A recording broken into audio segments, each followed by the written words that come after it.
Nós descei divina luz, a nós descei divina luz, em nossas almas acender o amor de Jesus.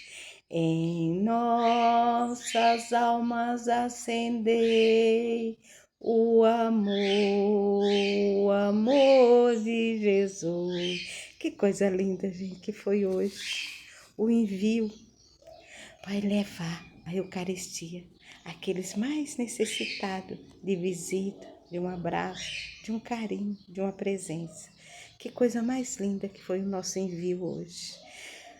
Eu só tenho a agradecer, eu só tenho a louvar a Deus por todos esses irmãos dessa comunidade, por todo, pelo Padre Pena, por todos que faz esse coro dessa igreja seguir em frente. Deus abençoe a todos.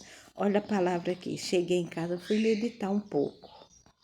Realeza universal de Deus. O versículo é o 2. Povo, aplaudi com as mãos.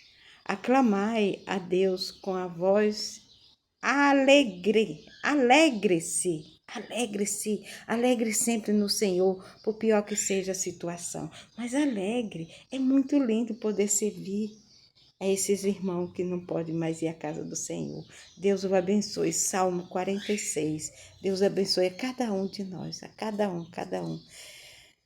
A nós descei divina luz, a nós descei divina luz.